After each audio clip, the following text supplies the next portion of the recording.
So, we aren't wasting any more time, as the final showdown begins immediately.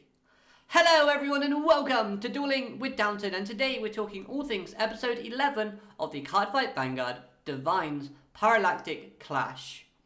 A two-parter card fight. So this is part 1 and we have a lot of action to unpack and talk about. So we get underway, and I liked how we have these parallels between both Akina and Gabwelius. Both are fighting for the same reasons, as both fighters are carrying the wheels of their comrades. In Gabwelius' case, leading the Phantom Fighters, he feels this type of responsibility to fight for them, and for what they battled so hard to protect. It's no secret that the Phantom Fighters were not fighting for Gabwelius, but they knew that to him, they were just tools. Yet being said tools, they had the opportunity to keep what was important to them alive. So even Gabwelius at this time, he knows that he needs to continue down this path, regardless of whether or not his mind has changed, just for them.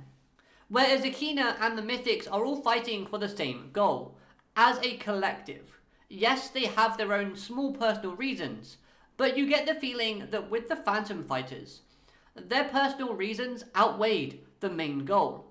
But with the Mythics, they're all connected, joined together for a singular purpose.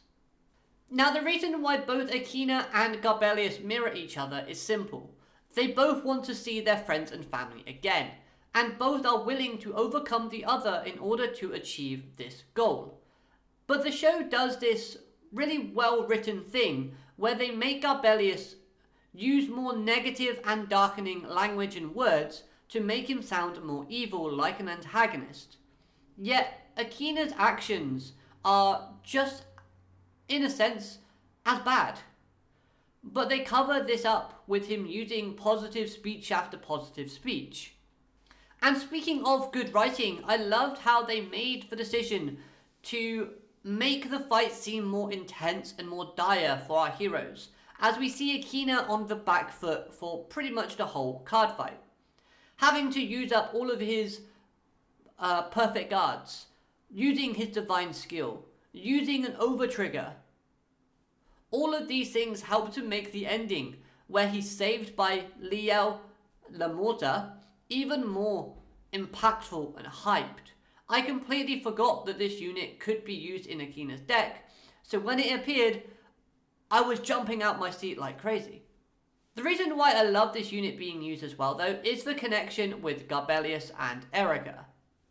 Erica was just watching from the sidelines, but to her, being here is only thanks to Gabwelius that she's able to be alive. And the show even plays on this a little, by reminding us that thanks to Gabwelius, Akina got to enter the fated and destined clash. Two events that led him to having new friends and saving his sister. And even after the battle, Gabwelius saved Erica once more by giving her a new chance at life, showing kindness in all aspects. We know that this isn't the real Gabwelius. Our heroes are fighting, but it is the same, but at the same time it's different. This Gabwelius is a broken version. He's lost and sad. Gabwelius longs to have a place where he can be with his family, or to call home. However, we know as the watchers, he's already found that new family, and that is with our heroes. As a side note, seeing this Liel also helps us to show off that brother and sister connection. It's funny how much we've seen this unit fight Raziel, yet they always seem to have each other's backs, really showcasing that true sibling bond.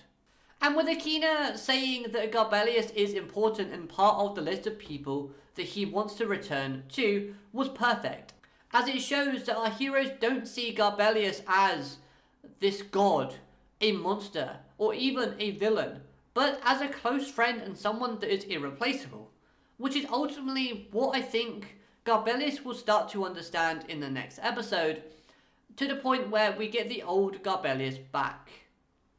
The plushie version.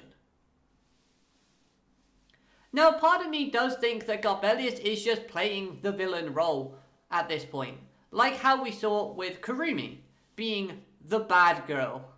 But we can see how serious Gabwelius is acting with all of his actions, and it was really cool to see. I do like Gabwelius as this sort of antagonist, in a sense that he's an obstacle for people to overcome, but I don't think he's a good antagonist overall.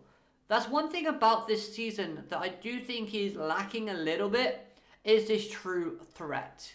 Like, Gabwelius is strong, but, like, he's not instilling fear within me.